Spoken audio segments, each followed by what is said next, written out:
Bonjour à tous, ici Luc Brochu, directeur des ventes pour Belimo Canada. Aujourd'hui, Martin Vadeboncoeur, ingénieur chez Belimo Canada, qui a plus de 25 ans d'expérience en climatisation, réfrigération, avec Carrier par exemple ou Baltimore Air Coil, va vous présenter un produit très, je dirais très pointu, très raffiné au niveau des valves de contrôle. Donc, c'est l'énergie valve aujourd'hui.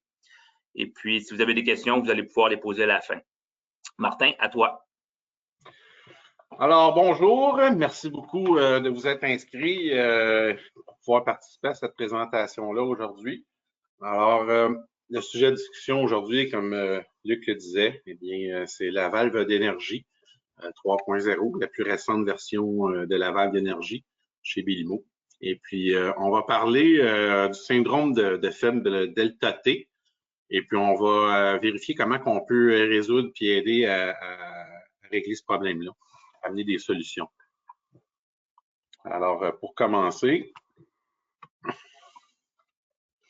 l'agenda de la présentation, on va expliquer un peu c'est quoi justement le faible delta T, d'où ça vient, ça, ce faible delta T-là, les causes et la nécessité d'optimiser justement le delta T. Ensuite, on va parler des différentes fonctions de la valve d'énergie qui aident justement à résoudre ces problèmes-là. Et puis, on va avoir des applications vers la fin, des applications à travers le monde, des soucis d'applications qu'on a faites localement de cette valve-là. Et quelques exemples de reconnaissance de l'industrie au niveau du produit lui-même. Alors, le syndrome de faible delta T, c'est un syndrome qui est connu. Si on tape justement en anglais Low Delta T Syndrome, on trouve environ plus de 19 millions d'articles sur le sujet. Alors, c'est un sujet qui est assez important à discuter. C'est un problème qui est relevé déjà dans l'industrie. C'est quelque chose qu'on est déjà au courant. C'est pas nouveau. Ça fait quelques années déjà qu'on le réalise. Et puis, si on tape la même chose en français, faible syndrome du bas delta T, on trouve quand même au-dessus de 2 millions d'articles en français sur le sujet. Alors, c'est important d'en discuter et de comprendre exactement c'est quoi ce problème-là. Alors, le bas delta T, qu'est-ce que ça fait, entre autres? C'est qu'on a un transfert de chaleur inefficace au serpentin qui augmente le GPM nécessaire pour avoir une certaine capacité, mais souvent, on a beau augmenter le débit, on n'augmente pas nécessairement la capacité du serpentin. On va voir pourquoi. Et puis, habituellement, quand on augmente le GPM, on augmente le HP qui est nécessaire pour opérer la pompe, et puis on réduit l'efficacité de la centrale d'énergie. Et puis, on dépense des sous pour rien. Alors, quelques causes du bas delta T. Souvent, c'est le point de consigne trop bas.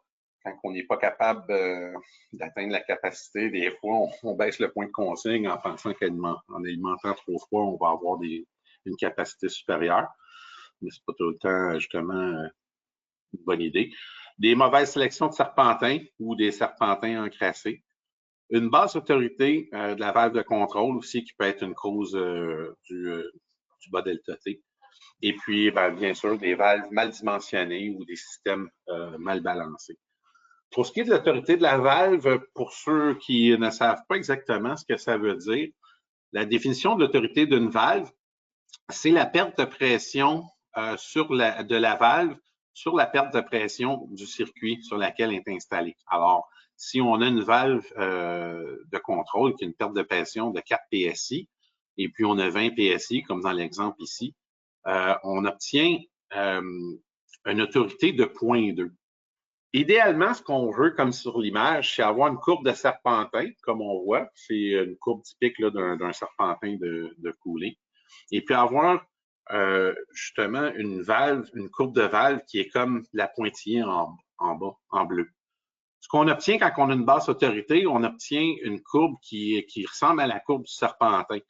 Alors, ça devient difficile d'avoir un contrôle parce que notre courbe, à ce moment-là, aussitôt qu'on ouvre un peu la valve, on se ramasse à avoir un contrôle d'ouverture rapide, là, tout ou rien. moins d'ouverture finit par ouvrir la valve complètement. Alors, l'autorité de la valve, c'est très important. Ce qu'on veut, comme dans cette image-là, c'est une courbe du serpentin, comme on voit, avec une valve à caractéristique de débit à pourcentage égal.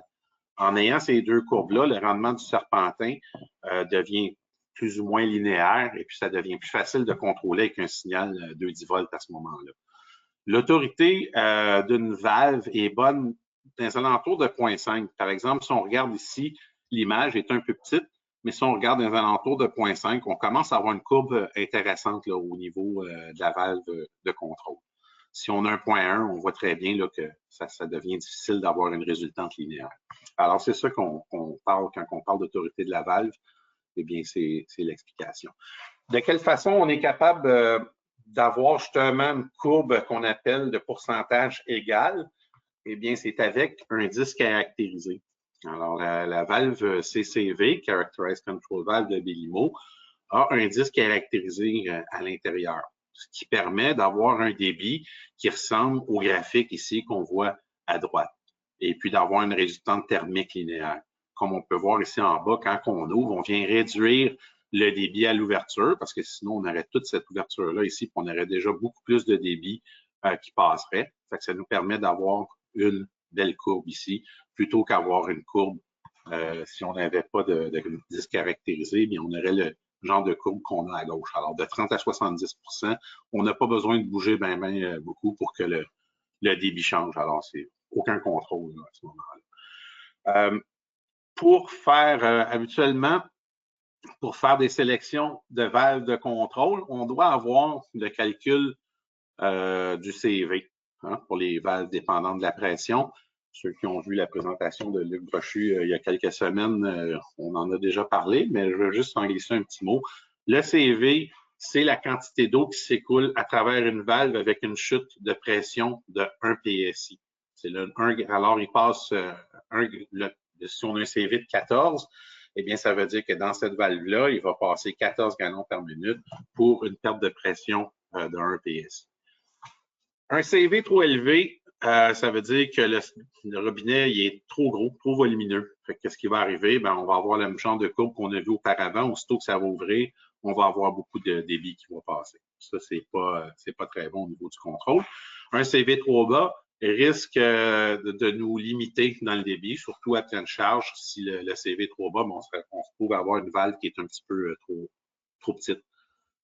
Alors, la différence entre une pression dépendante et une pression dépendante, c'est que le changement de perte de pression à travers la valve n'a plus de rôle avec une valve indépendante de la pression.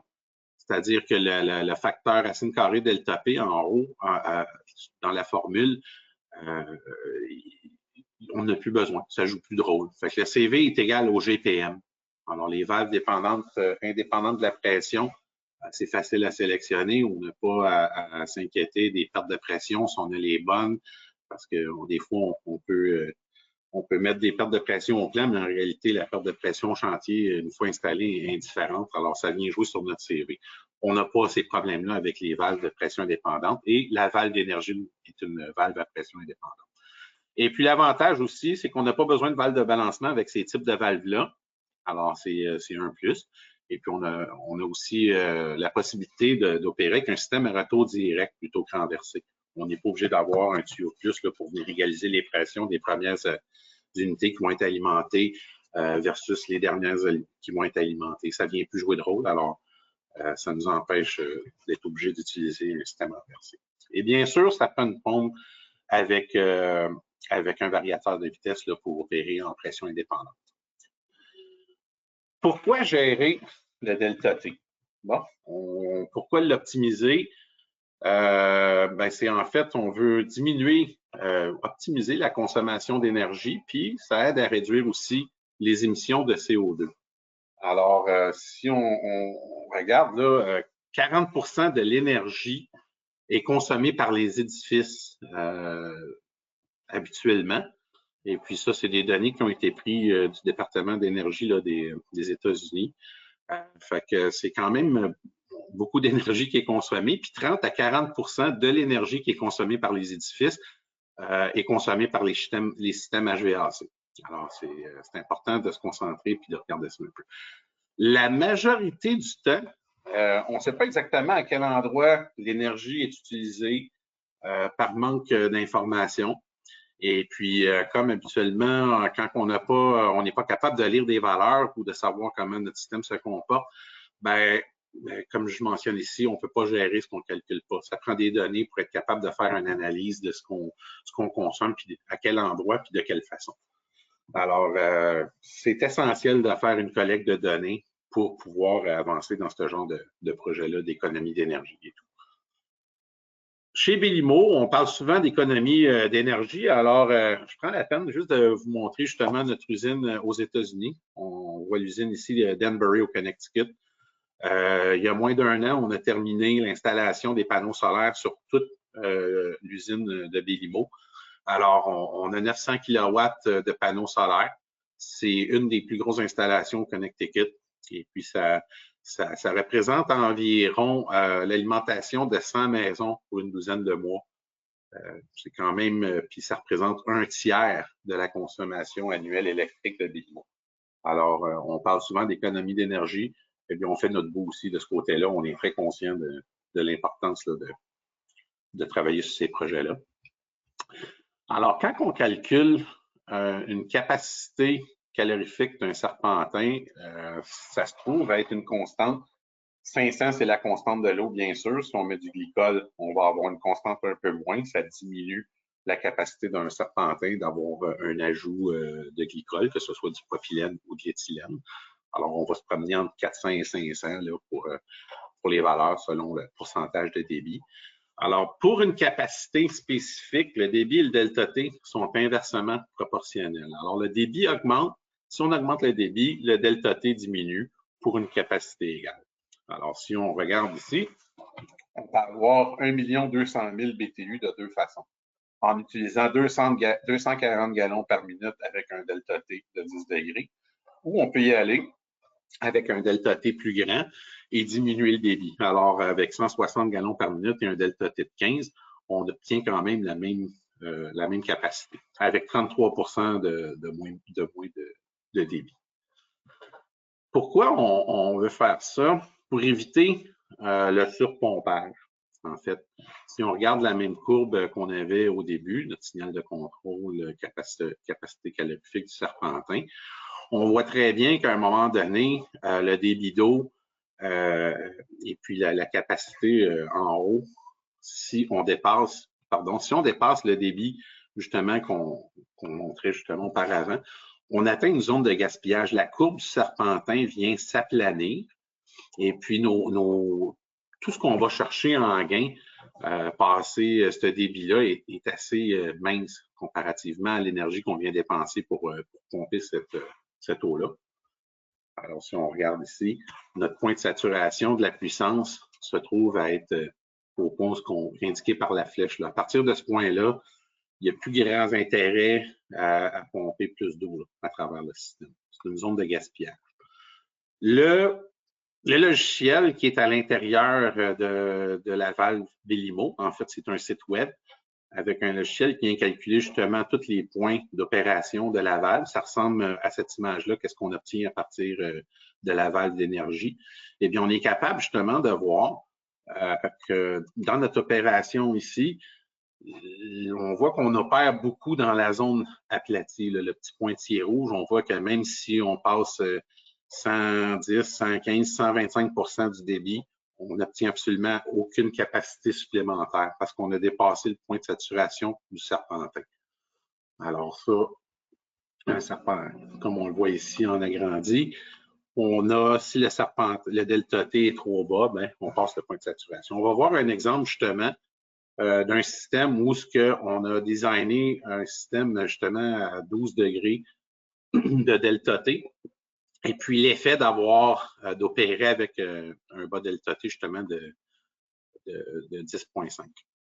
Alors, si on regarde ici, si on avait un système designé avec un système de 55 gallons par minute avec un delta T de 12 Fahrenheit, on se retrouve sur le point de la courbe où on obtient 330 000 BTU. Si on opérait ce serpentin-là, par exemple, sans contrôler le delta T, on monterait à 65 gallons par minute avec un delta T de 10,5. Alors, on voit qu'avec ces conditions-là, on obtient 335 000 BTU. Alors, on pompe beaucoup d'eau de plus pour obtenir à peine une demi-tonne de refroidissement de plus. C'est pas beaucoup. Qu'est-ce que ça représente en réalité? Ben, c'est une augmentation de BTU de 1,5 %, très négligeable, mais une augmentation de GPM de 18 %. Et puis, si on applique la formule de la loi d'affinité des pompes, eh bien, on voit que le GPM, l'augmentation du GPM, du HP, c'est-à-dire est au cube du gallon par minute pompé. Ce qui fait que entre pomper 55 gallons par minute et 65 gallons par minute, on parle de 65 % d'augmentation de la puissance nécessaire là, pour déplacer le galonnage de 10 gallons supplémentaires. Alors, on a intérêt justement pour avoir le peu de capacité qu'on va chercher, on aurait peut-être intérêt dans un système un projet d'économie d'énergie de se ramener justement au point de saturation de la courbe là, pour éviter de surpomper. Un autre exemple de ce qui pourrait arriver lorsqu'on a un design, par exemple, de refroidisseur avec un delta T de 12. Par exemple, ici, on a 54,42 avec 360 gallons par minute et un refroidisseur. Ça fonctionne bien, 90 % de charge, 180 tonnes. Si on avait le 10,5 justement degrés de delta T qu'on voyait au niveau du serpentin avant, 10,4, on aurait besoin de 15 % de plus de débit. Sauf que le refroidisseur, lui, son débit maximal, à ce moment-là, va être un peu moins de 400 avec un delta T, vu que le design était fait avec un delta T de 12. Alors, on risque de passer le point de saturation de l'évaporateur du refroidisseur. Et puis, ce que ça entraîne souvent, c'est qu'on est obligé de partir un deuxième refroidisseur pour être capable d'aller chercher la capacité à cause qu'on n'a pas le bon delta T. Alors, ce qu'on fait, c'est qu'on a la même charge en bout de ligne, mais on a une deuxième pompe, on a deux refroidisseurs qui fonctionnent, et puis ils fonctionnent à 45 % du load. À ce moment-là, c'est pas, on dépense de l'énergie. L'énergie, en fait, on opère un autre refroidisseur, pas basé sur la capacité, mais limité par le débit à ce moment-là, parce qu'on n'a pas le bon delta T. C'est un peu plate d'être obligé de partir un chiller juste à cause qu'on n'a pas pour 1,5 degrés de différence de delta T. C'est quand même, ça fait comment on pourrait dire, de l'usure sur tout l'équipement de plus pour rien. La valve d'énergie, qu'est-ce que c'est? Ben, c'est une valve de contrôle, 2 voies, indépendante de la pression, qui optimise, documente et confirme la performance du serpentin. Qu'est-ce qu'on retrouve sur une valve d'énergie? Bien, on a un actuateur avec un capteur de débit et puis des sondes de température et une valve. Alors, on vient prendre les différentiels de température avec lesquels on est capable de calculer l'énergie. Et puis, on a un capteur de débit aussi qui est ultrasonique à 2 % de précision. Et puis, cette valve-là aussi peut communiquer par PACnet. Alors, on peut ramener les informations au système de gestion centralisé du bâtiment. Les fonctionnalités de la valve, de l'énergie valve Belimo. Alors, on a un gestionnaire de faible delta T. On va voir tantôt comment ça fonctionne. J'ai mentionné le débitmètre ultrasonique à 2 % de précision. On a aussi une surveillance du taux de glycol. Et puis, l'interface d'utilisateur là, est très facile. C'est des menus déroulants et tout. C'est très facile à utiliser. Et puis, on offre aussi un service d'hébergement Belimo iCloud. Alors, les valves Belimo d'énergie sont garanties 5 ans. Si on utilise le service d'hébergement Belimo iCloud et on partage les données, à ce moment-là, Belimo donne une garantie de 2 ans supplémentaires. Parlons de la surveillance du taux de glycol. Très important au niveau d'opération d'un système. Si on a, par exemple, un taux de glycol qui est très bas, qui est sous la valeur spécifiée, ben, on peut avoir des risques de gel qui peut entraîner des réparations coûteuses et même des dommages là, à l'édifice. Au cours de mes 16 ans chez Carrier, j'ai pu voir certains projets où le taux de glycol n'était pas bon. Et puis quand les tuyaux gèlent, habituellement, il y a des fuites. L'eau se ramasse au plancher, ça peut aller dans des places ailleurs aussi, ça peut découler dans les bureaux et tout. Alors, c'est pas vraiment quelque chose qu'on veut qui arrive. Trop de glycol trop élevé, ben, on augmente la viscosité. Et puis, ben, effectivement, on a une performance moins bonne du serpentin, de la pompe. Et puis, on va avoir de la misère à atteindre les capacités spécifiées à ce moment-là. Donc, on se ramasse avec des zones critiques à risque. Possiblement aussi un manque de confort si on ne réussit pas à refroidir ou à chauffer comme il faut aussi, parce que la valve Energy Valve, en passant, on parle beaucoup de refroidissement ici, mais peut être utilisé aussi en chauffage. On peut aller jusqu'à un delta T de 90 degrés avec la valve, alors il n'y a pas de problème à ce niveau-là. Alors, c'est important d'avoir le bon niveau de glycol pour assurer un bon transfert de chaleur, améliorer l'efficacité de la pompe et réduire les coûts d'opération. Alors, si on demande 35 de glycol et puis on a 50 dans notre système, ben, ça risque de pas bien fonctionner. Et puis, le contraire aussi, si on a 30 puis on en met environ 10, ben, on risque d'avoir des problèmes. Alors, c'est une option, je pense, qui est très importante, puis c'est très intéressant aussi de pouvoir consulter ça directement sur notre site, pas sur l'image donnée par le site web de la valve. Alors, on voit ici, si on va dans le tableau de notre valve, on voit le pourcentage de glycol dans notre système. Alors, très facile à vérifier puis s'assurer qu'on va avoir les bonnes performances à ce moment-là. Martin, est-ce que tu crois qu'on devrait poser la première question? Oui, excuse-moi, j'étais dans une lancée. Effectivement, on pourrait y aller avec la première question, Luc. Merci. On a une question concernant les explications de Martin depuis le début. C'est très facile. Vous allez voir à l'écran le menu déroulant pour répondre à cette question technique-là, juste pour voir si le monde suit. Alors, je vais lancer ça. Bougez pas une seconde. Et voilà. Vous avez juste à répondre en cliquant sur la bonne lettre. Prenez votre temps. On va prendre une vingtaine de secondes. Là, pour... Oui.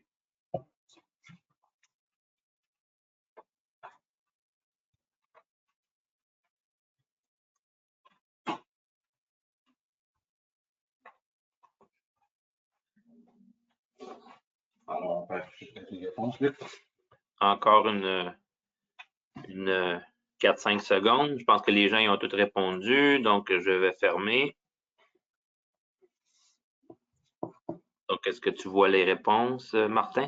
Moi, je ne les vois pas, mais si tu peux nous les donner, peut-être que les gens la voient. Moi, je ne la vois pas. Voilà les résultats des réponses. Donc, on a plus de 75% des gens qui ont répondu C, la perte de pression à travers la valve. Donc, qu'est-ce qui n'est pas un facteur déterminant? C'est vrai, puisque la valve comporte un débitmètre. Donc, la perte de pression à travers la valve, ce n'est pas vraiment important. On vient lire le vrai débit qui passe au travers le tuyau. Donc, c'est ça la beauté de la chose au niveau du programme Énergie-Valve Belimo. Alors, je te laisse continuer. Effectivement, c'était la bonne réponse. Et puis, je le rementionne, étant donné que la perte de pression vient plus jouer un rôle dans la sélection de la valve, ça facilite beaucoup les choses.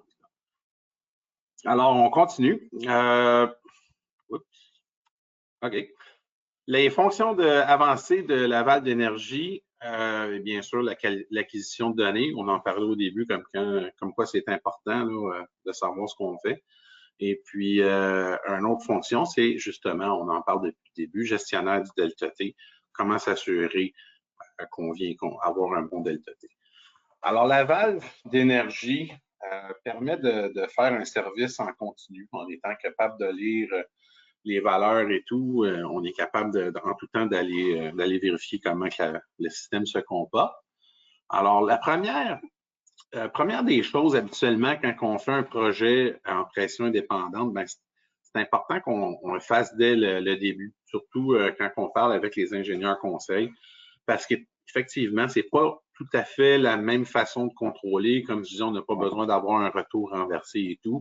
Alors, quand on commence du début, on peut s'enligner avec le bon schéma de piping, de tuyauterie, pour s'assurer de bien fonctionner avec des valves indépendantes de la pression. Fait que la première des choses, c'est bon de designer en partant avec les valves indépendantes de la pression pour mettre sur les plans. Les acquisitions de données, comme je mentionnais, alors la valve d'énergie emmagasine le débit, le delta T. En ayant le débit et le delta T, capable de nous dire quelle énergie est consommée par la valve, la capacité calorifique et l'énergie totalisée, c'est-à-dire que la valve enregistre les informations sur une période de 13 mois. Les fichiers peuvent être sauvés aussi pour garder les performances et les datas de plusieurs années. Alors, c'est des fichiers Excel. Mais on a 13 mois d'emmagasiner dans la valve. Alors, on est capable d'aller voir notre mois de janvier cette année, comparativement au mois de janvier l'an passé. On est capable de faire des comparaisons, des analyses de notre système au cours du temps. Alors, l'acquisition de données, comme on peut voir, c'est un petit peu, on peut avoir différentes données qu'on peut aller sélectionner pour voir qu'est-ce qu'on a en temps réel aussi.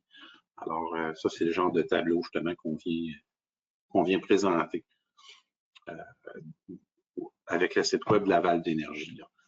Alors, qu'est-ce qu'on peut voir? Justement, ces températures d'entrée, sortie, les débits. On peut voir le signal qui est envoyé du système de gestion du bâtiment. On a déjà des gens qui nous ont appelé pour nous dire que la valve avait fermé pour rien. En allant dans le logiciel de la valve, on a vu que le signal était tombé à 0. Alors, au lieu de commencer à changer des valves puis essayer de comprendre ce qui s'était passé, avec les données, justement, on était capable de dire tout de suite, c'est le signal de contrôle. Alors, ça nous a aligné tout de suite vers le bon problème plutôt que de chercher à d'autres niveaux. La courbe qu'on voit en bas, justement, quand je vous disais que la valve enregistre les données, si on regarde le tableau du bas, on voit très bien là, les performances du serpentin, les débits, puis l'ouverture de la valve là, dans le temps. Ça nous permet de trouver justement notre point de saturation de la courbe. Parce qu'habituellement, c'est comme ça qu'on fonctionne avec une valve d'énergie, surtout dans des systèmes de rétrofit où on vient installer une valve d'énergie où il y avait une valve qui contrôlait comme il faut auparavant. On vient faire des tests et tout, puis ça nous permet de le trouver. Je vais vous montrer un exemple de ça tout à l'heure. Pour l'acquisition de données aussi, on peut avoir des communications réseau, paquet MSTP, IP, TCP/IP ou même MP-Bus, qui est un peu plus utilisé en Europe, un peu moins ici. Alors, l'acquisition, l'analyse de données, je vais présenter ce graphique-là un petit peu auparavant. Alors, on le reprend ici pour faire le tour. Ajustement des paramètres, justement, ici, on voit, là, c'est le genre d'écran qu'on a sur l'Energy Valve quand on vient ouvrir le tableau. Alors, vous voyez, c'est des menus déroulants. Alors, on choisit l'eau, le pourcentage de glycol. Si on a du glycol, on peut changer aussi les valeurs en métrique ou en US. Les types de valves, le type de contrôle qu'on veut faire, l'ouverture minimum de la valve. Alors, il y a beaucoup de facteurs là, qui peuvent être changés pour personnaliser justement notre valve de la façon qu'on va l'utiliser. Et puis, comme vous pouvez voir, vous allez avoir visuellement, vous allez avoir le débit, le power qui a été pris, la température de retour, alimentation, la position de la valve. Puis ici, habituellement, on a aussi, là, c'est pas représenté, mais le taux de glycol. Alors, c'est beaucoup d'informations sur le système qu'on n'a pas habituellement et puis qui est intéressant à savoir. Excuse-moi, Martin. Oui. Est-ce qu'on pourrait installer une valve d'énergie dans un bâtiment existant et la faire fonctionner en 3 étapes? Oui, je vais le mentionner tantôt. On montre un exemple justement où on utilise la valve en position normale, en pression indépendante, telle que l'ingénieur spécifié, et puis en mode delta T aussi. Alors, je vais en parler, ça ne sera pas très long.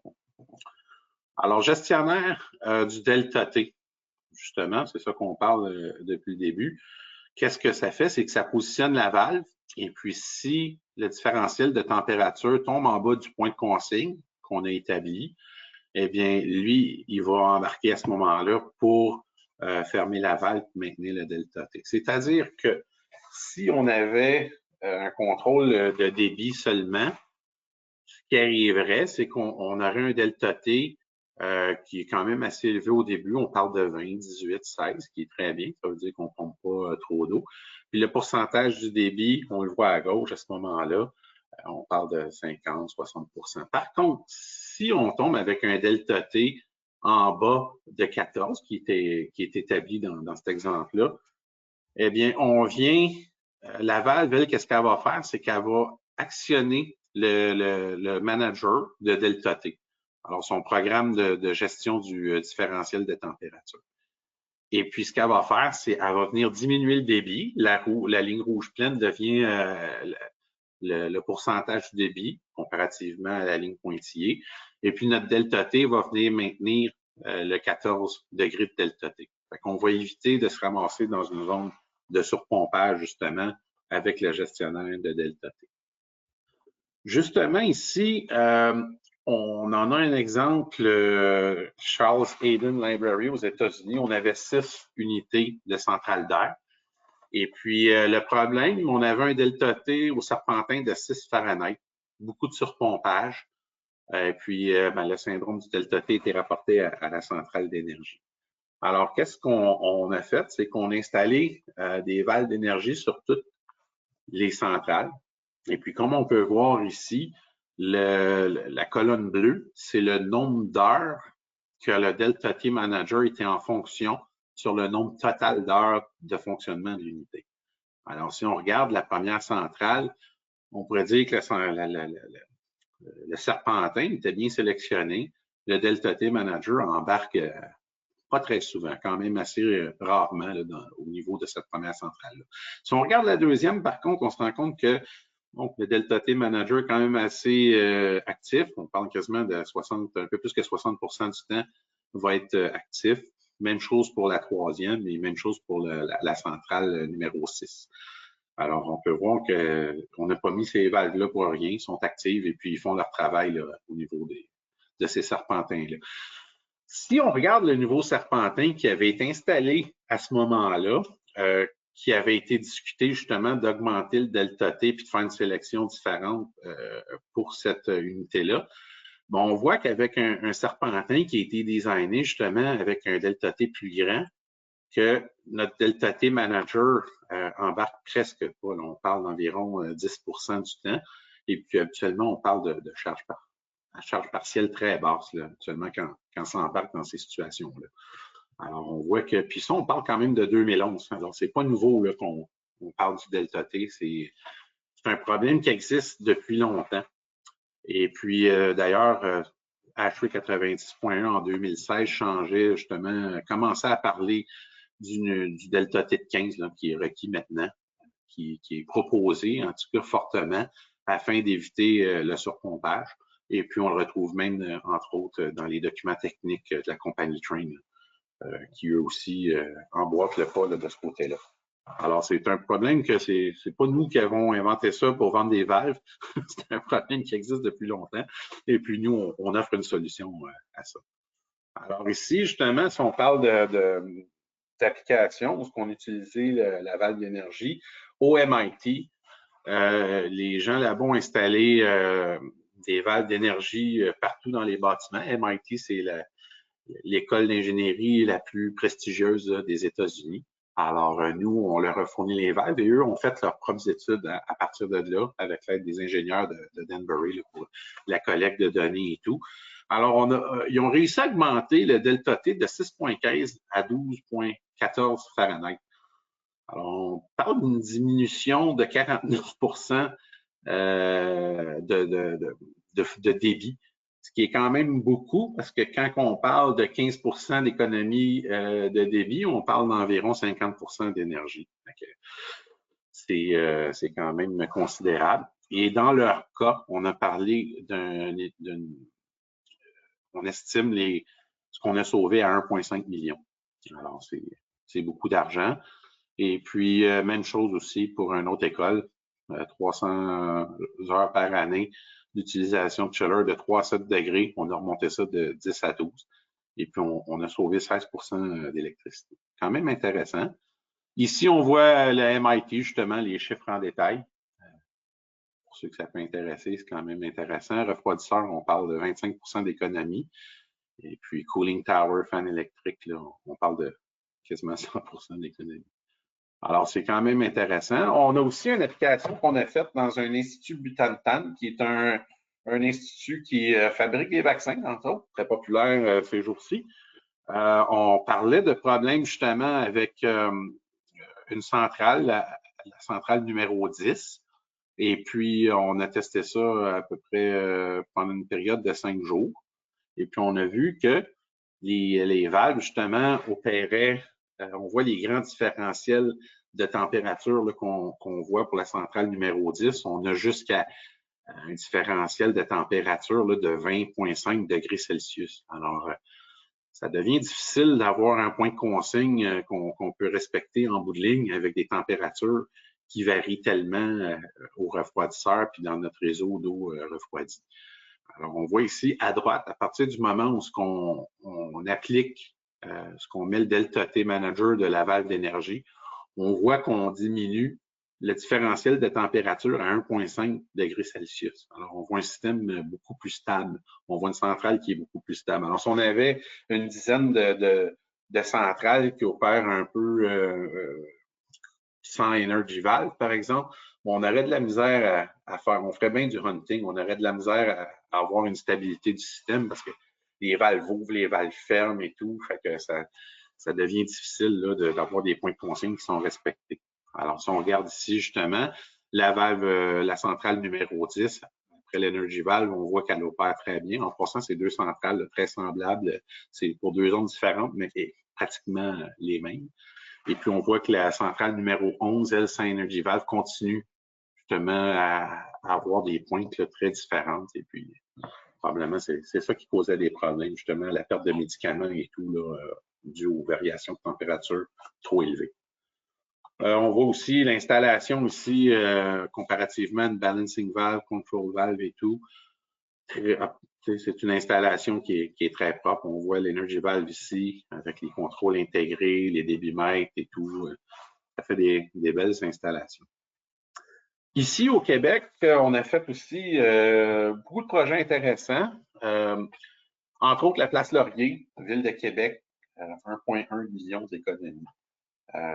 Ça peut sembler beaucoup, effectivement. Au coût d'électricité au Québec, c'est pratiquement impossible d'aller chercher ça, mais ce qu'on a fait dans ce cas-là, c'est un peu comme on a vu tout à l'heure. On avait plusieurs centrales de ventilation à la Place Laurier. Et puis, Pierre Bouchard, qui est directeur de l'Est du Canada à ce moment-là, avait parlé avec les gens du projet.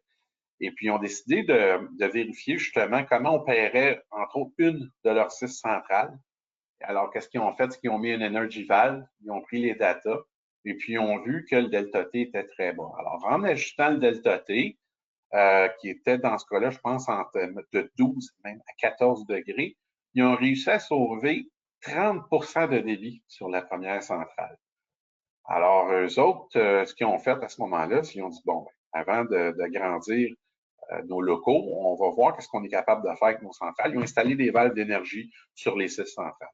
En bout de ligne, ils ont sauvé assez de débit d'eau refroidie pour alimenter la nouvelle partie qu'ils allaient construire. Alors, ils ont sauvé beaucoup d'équipements. Ils ont évité d'être obligés d'agrandir la salle mécanique et puis les coûts reliés à l'addition d'un refroidisseur, salle mécanique et tout, ça représentait 1,1 million d'argent dépensé supplémentaire comparativement à utiliser le refroidisseur qui est existant, puis en optimisant ses performances de tout le système. Alors ça a été vraiment un bon coup pour la Energy Valve. On a aussi l'aéroport de Québec, qui d'ailleurs, cet aéroport-là a été récompensé par l'Airport Carbon Accreditation, ils ont eu une certification de niveau 3 pour l'optimisation de son empreinte carbone. Ils ont réussi à réduire les émissions de gaz à effet de serre de 44% par rapport à 2016, mais en agrandissant de 60%. Alors, c'est très bien. On est très fiers d'avoir participé à ça avec les valves d'énergie. Bien sûr, il y a beaucoup d'autres facteurs qui sont à considérer là, pour les performances qu'on a obtenues, mais on nous a dit que les valves d'énergie et les valves aussi indépendantes de la pression avaient contribué à obtenir justement ce niveau-là. On en est très fiers. Puis c'est bien aussi d'avoir ça au Québec, un aéroport avec des aussi bonnes performances. Plus récemment, oui, excuse. C'est le temps pour la deuxième question. Oui, on peut y aller avant de continuer. Oui, vas-y.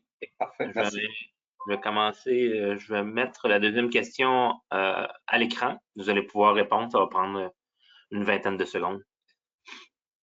Et voilà. Donc, vous avez 4 choix de réponse. Allez-y.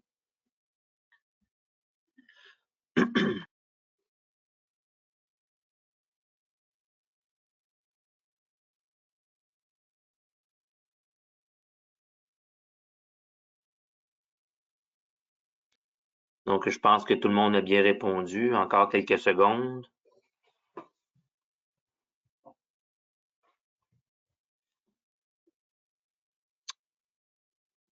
Donc, je vais afficher les résultats.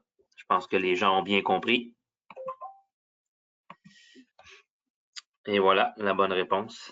C'est un débitmètre ultrasonique, bien sûr, qui a 2% de précision. Ouais. Et voilà, Martin. Merci. Il y en a qui ont répondu ultramagnétique ou ultramagnétosonique. Avant, on a déjà eu des magnétiques, mais maintenant, c'est ultrasonique sur toute la gamme. Exactement.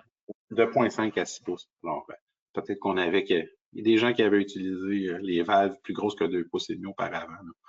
C'était le but c'était pour vous tester un peu.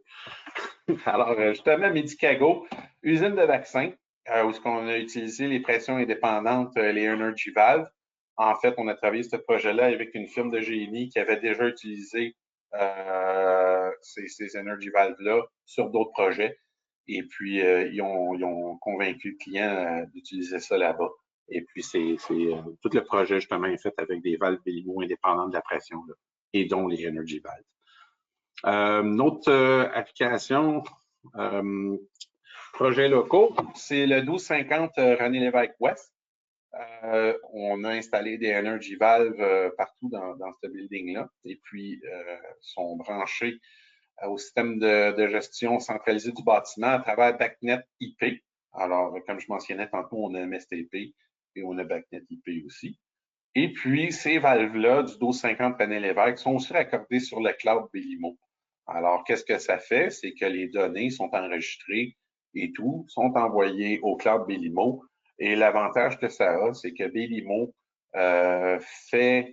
sort les rapports justement de consommation d'énergie, nous envoie des rapports justement sur le point de saturation de notre courbe, où c'est constitue, qu'est-ce qu'on pourrait améliorer et tout. Alors, pour le client, ça devient beaucoup plus facile d'analyser ces données parce que nous, on le fait pour le client à ce moment-là. Et comme je mentionnais plus tôt, on passe de 5 années de garantie, qui est très bonne, à 7 années de garantie à ce moment-là quand on vient se brancher sur le cloud Belimo. Alors, très intéressant. D'autres projets aussi qu'on a fait, Pratt & Whitney Canada, ils ont 2 penthouses, 2 énormes penthouses là, pour la ventilation. Et puis, on a 4 fois des Energy Valves là-bas de 6 pouces, alors 2 par centrale. Et puis, ça fonctionne très bien. On en a plusieurs autres d'installés, mais des plus petites, mais ça, c'est les plus grosses qu'on a chez Pratt & Whitney. On a aussi installé à l'hôpital Notre-Dame, aux Galeries d'Anjou. On en a aussi au 1100 Atwater, là, qui est une tour de Kevrick. C'est des condos luxueux et tout. Dernièrement, ils ont été rénovés et puis on a installé des Energy Valves là-bas. Et puis aussi, laboratoire Charles River, que je crois que pas mal tout le monde connaît au Québec. Alors, qu'est-ce que c'est la valve d'énergie de Belimo? Pour faire un petit résumé rapide, eh bien, c'est une valve qui permet justement d'une mise en service continue, faire des diagnostics. Hein, vu qu'on surveille puis on emmagasine des données, on est capable de faire une analyse puis voir qu'est-ce qui se passe dans notre système. On est capable de gérer le delta T au niveau du serpentin pour obtenir une performance optimale, éviter des problèmes qu'on a vus pendant la présentation. Ça peut aider aussi pour des applications de modernisation pour avoir un contrôle plus efficace puis une maintenance préventive. Énergie de la pompe réduite, ça c'est sûr, on l'a vu tout à l'heure. Et puis à ce moment-là, ben, au niveau de la centrale d'énergie, quand on augmente nos performances des centrales et des refroidisseurs, ben, on vient améliorer l'efficacité de la centrale d'énergie et la capacité du refroidisseur. Habituellement, on passe à la zone question, mais en expliquant cette chose-là, j'ai oublié de vous présenter, je viens de réaliser que j'avais oublié de présenter ça. C'est quand même assez important parce que c'est de la manière qu'on fonctionne quand on vient faire, entre autres, un rétrofit ou même un nouveau projet. On vient installer la valve avec un positionnement classique, une commande de position. Comme la plupart des centrales d'air sont contrôlées là, au niveau de la valve. Alors ici, si on regarde l'hôpital Caroline du Nord, l'étude de cas, quand on est venu installer une valve d'énergie, on a commencé par la mettre en position, en commande de position, comme elle était auparavant. Alors, comme on peut voir, pour avoir 60 tonnes, on opérait avec 900 litres ou 240 gallons par minute avec un delta T de 6 Fahrenheit. Et puis, on voit aussi que les variations sont très grandes au niveau du tonnage et du débit. Il manque un peu de stabilité. Ce qu'on peut faire ensuite, c'est y aller avec le delta T suggéré, spécifié dans les plans par l'ingénieur, qui est habituellement 10 degrés, 45-55 au refroidisseur. Déjà, en respectant les designs de conditions, on voit qu'on passe un petit peu moins que la moitié, un petit peu plus, pardon, que la moitié du débit. On améliore d'environ 40% quand même la quantité d'eau pompée là, au refroidisseur. Et puis, la troisième étape, c'est qu'on vient activer le delta T, le manager sur la valve, le gestionnaire de delta T. Et puis, dans ce cas-là, on a réussi à descendre à 96 gallons par minute. Et puis, on voit aussi qu'on a une plus grande stabilité là, au niveau de l'alimentation. Alors, c'est ce qu'on fait dans tous les projets que je vous ai présentés, les études de cas. Quand on fait du rétrofit, on va opérer des trois façons pour montrer au client, justement, le pourcentage de gallons là, qui a été sauvé, puis permettre aussi de calculer sa quantité d'énergie qui a été sauvée. Alors, je crois que c'est important de revenir sur cette information-là.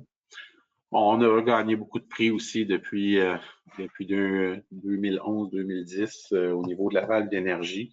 Alors, comme on peut voir, on a eu des résultats au niveau des contrôles, l'efficacité et tout. Alors, on en est très fiers. Et puis, mais on en est rendu à la période de questions. Et puis, vous avez aussi les contacts pour la région du Québec et les Maritimes. Alors, il y a Pierre Bouchard là, qui est directeur de l'Est du Canada. Et puis, qui est notre patron à tout le monde qui est en dessous là, Luc, Martin, moi-même, Vincent et Jenna qui s'occupent d'Ottawa et Maritime. Alors, Luc, je ne sais pas s'il y a déjà des questions qui ont été posées. Oui, j'ai des questions écrites dans le chat room, dans la section questions. Je peux peut-être les répondre verbalement. J'en ai répondu 2 actuellement. C'est que quel diamètre est disponible dans l'énergie-valve? Naturellement, les petites énergie-valves sont disponibles de 1 demi-pouce à 2 pouces filetés et de 2 pouces et demi jusqu'à 6 pouces en format hybride. Hybride, on a une formule ANSI 125, donc qui est un format de bride pour les basses pressions en bas de 150 PSI. Et puis, on a même l'énergie-valve avec des brides ANSI 250. Donc, on peut aller en haute pression jusqu'à 700 PSI. Donc, c'est intéressant. Il y a aussi une question de perte de pression qui est importante, je pense. Avant, on avait une sélection de valves de contrôle à 4 PSI, puis on ajoutait en série un robinet de balancement qui pesait à peu près 5. Donc, tous nos énergie-valves et pression indépendante millimo offrent une perte de pression de 5 PSI nominale. Donc, c'est 5 PSI. Réponse facile. Et j'évite aussi d'écrire un texte trop long. Puis, dans certaines questions, c'est facile pour informer les gens. Ici, on a dans les cabinets de chauffage, est-ce que c'est vraiment raisonnable d'installer une énergie-valve pour des robinets périmétriques de chauffage à eau chaude? D'après moi, c'est ça. c'est M. Alexandre Mercier. Pas vraiment, dans le sens où si on veut sauver de l'eau, oui, on pourrait pour faire plusieurs calorifères, mais dans un cas raisonnable, on pourrait utiliser la PI-QCV, qui est une valve à pression indépendante mécanique de très petit diamètre. Donc, on pourrait arriver à sauver de l'eau aussi avec une version 3/4 qui est 9 gallons minute maximum. Et puis, on a beaucoup de questions aussi au niveau, je dirais, de la présentation. On va mettre en ligne la présentation disponible sur YouTube et aussi on va pouvoir l'envoyer. C'est la présentation en mode de PowerPoint. On va pouvoir vous la partager. Donc, si vous avez des questions, vous allez pouvoir réviser la présentation complètement que Martin a fait et nous renvoyer les questions par la suite par courriel. Il n'y a pas de problème.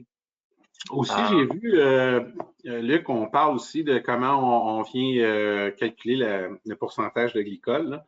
En fait, c'est qu'à l'intérieur de la valve d'énergie, on a un site web, comme je disais, et tous les tableaux température selon le pourcentage et la température du glycol et la vitesse de l'ultrason à travers le liquide, on est capable de déterminer le pourcentage de glycol. Alors, c'est vraiment la vitesse de l'ultrason de l'ultrason à travers le liquide et puis la température qui est lue à ce moment-là. Tous les tableaux sont dans la valve. Alors, nous, on se réfère à ces tableaux-là, puis ça nous donne la bonne valeur. Alors, c'est 2 de précision à ce niveau-là aussi. OK. J'ai aussi une question intéressante qui vient de Alexandre Lavallée. C'est que si on ajuste ou on ajoute une énergie valve ou une pression indépendante, est-ce qu'on doit réajuster la température d'alimentation d'eau? C'est une bonne question parce qu'on a fait le test aux Galeries d'Anjou avec Cadillac Fairview. Les corridors climatisés avec de l'eau glacée étaient alimentés avec de l'eau à 6 Celsius. On n'a pas diminué la température de l'eau pour corriger la situation au niveau de l'alimentation d'air. On avait fait le test avant et même en corrigeant la quantité d'eau, donc l'énergie valve qui est installée, réduit le débit. Ce que les gens ont peur, c'est de manquer de puissance. Il n'y a pas eu de manque de puissance. On a augmenté la température d'alimentation d'air froid de 0,5 degrés Celsius, mais on a diminué le débit de 25 %.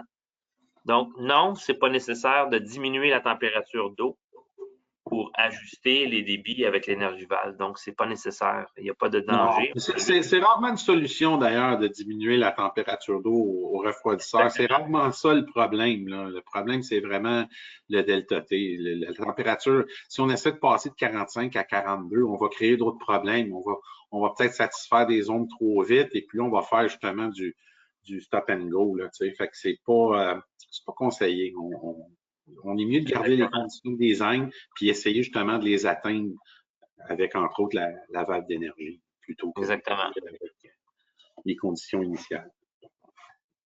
Donc, je vois qu'il y a aussi quelques questions. Il y en a quand même beaucoup, mais on va les prendre en considération.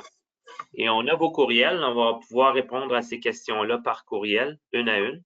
Et puis, je pense que ça va nous faire plaisir de rentrer en contact avec vous aussi pour le futur projet. Alors, Martin, pour nous, c'est terminé ici. Donc, j'écoute, je pense qu'il reste, on n'est pas midi, il reste 2-3 minutes. J'ai une dernière question, Luc, que j'aimerais qu'on réponde parce qu'on la pose souvent. On nous dit, si j'utilise des EPIV pour limiter le débit maximal à un serpentin et que je réajuste la température d'alimentation, OK, d'alimentation en fonction de la demande, je me demande si la Delta Manager influencera la température d'alimentation de l'air dans ce cas-là.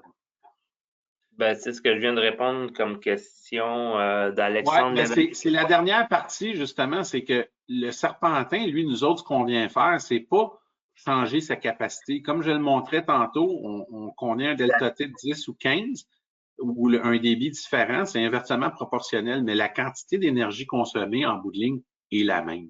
Et puis, comme Luc il disait, aux Galeries d'Anjou, ben, ils ont été par itération. C'est-à-dire qu'ils ont essayé avec un delta T de 9, 10, 11, 12, jusqu'à temps qu'ils atteignent un delta T qui venait affecter justement la température soit d'alimentation ou la température de pièce. Alors, ça peut se faire aussi, on se fait souvent ça par itération dans des cas existants.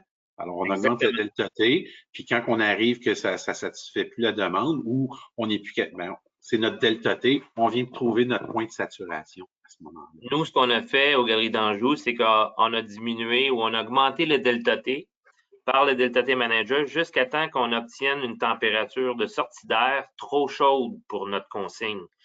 Donc, nous, notre consigne, c'était 13 Celsius de sortie d'air. On a atteint 13,2 Celsius et on a arrêté. Donc, ce qu'on a conclu, c'est que le delta T liquide parfait pour cette application était de 12,5 Fahrenheit de delta T.